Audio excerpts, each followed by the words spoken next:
نصاب کسے کہتے ہیں؟ 5 چیزیں: سونا، چاندی، مال تجارت۔ مال تجارت کہتے ہیں ہر وہ سامان جو آپ نے بیچنے کی نیت سے خریدا ہو اور اب تک بیچنے ہی کی نیت ہو۔ اور چوتھی چیز ہے یعنی سونا، چاندی، کیش، مال تجارت۔ اور 5ویں چیز ہے ضرورت سے زائد سامان۔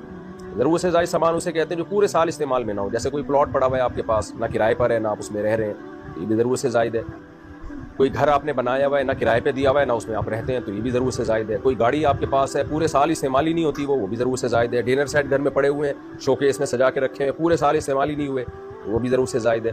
تو ضرورت سے زائد سامان یا سونا یا چاندی یا کیش اماؤنٹ یا تجارتی مال اگر آپ کے پاس 52.5 تولہ چاندی کے برابر ہے، آج کی تاریخ میں 52.5 تولہ چاندی کی جو بھی قیمت ہے وہ آپ سرچ کر لیں، بلکہ بقرعید کے دن جو بھی 52.5 تولہ چاندی کی قیمت ہوگی وہ آپ سرچ کر لیے گا، تو 1.5-2 لاکھ روپے بنتی ہے میرا خیال ہے۔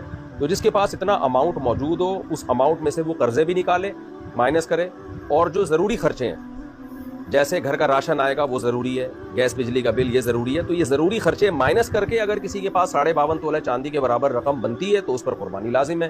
اور جس کے پاس یہ ضروری خرچے مائنس کر کے بھی 52.5 تولہ چاندی کے برابر رقم نہیں بن رہی ہے تو پھر اس پر قربانی لازم نہیں ہے۔ خواتین کے پاس عام طور پر چونکہ گولڈ ہوتا ہے اور کچھ نہ کچھ پیسے بھی ہوتے ہیں ان کے پاس، تو اور قرضہ نہیں ہے اگر، اور گھر کا راشن بھی خواتین نے نہیں ڈالنا ہوتا، وہ تو مردوں کی ذمہ داری ہے، تو گیس بجلی کا بل بھی مرد دے رہے ہوتے ہیں، تو اس لیے آج کے زمانے میں عام طور پہ خواتین پہ قربانی زیادہ لازم ہو رہی ہوتی ہے، مردوں پہ کم لازم ہو رہی ہوتی ہے، کیونکہ گولڈ ہوتا ہے خواتین کے پاس اور شریعت نے ان کے ذمے کوئی خرچے ڈالے نہیں ہیں۔ مردوں کے ذمے تو بہت سارے خرچے ہوتے ہیں، تو ایسی صورت میں خاتون پر بھی قربانی لازم ہوگی۔ ہاں، خاتون کی طرف سے ان کا شوہر قربانی کر سکتا ہے اجازت سے۔ شوہر نے اگر اپنی بیوی کی طرف سے قربانی کر دی، قربانی کرنے کے بعد بتایا کہ میں نے تمہاری طرف سے قربانی کر دی ہے، تو قربانی ادا نہیں ہوگی۔ پہلے وہ بتائے گا کہ میں آپ کی طرف سے قربانی کر رہا ہوں، وہ اجازت دے دے تو ٹھیک ہے۔ اجازت دینے کے لیے بس خاموش رہنا بھی کافی ہے، زبان سے کہہ دینا بھی کافی ہے، خاموش رہنا بھی کافی ہے۔ شوہر بیگم کو فون کر دے، بیگم تمہاری طرف سے میں قربانی کر رہا ہوں، تو اطلاع دے دے گا تو یہ اطلاع بھی کافی ہے۔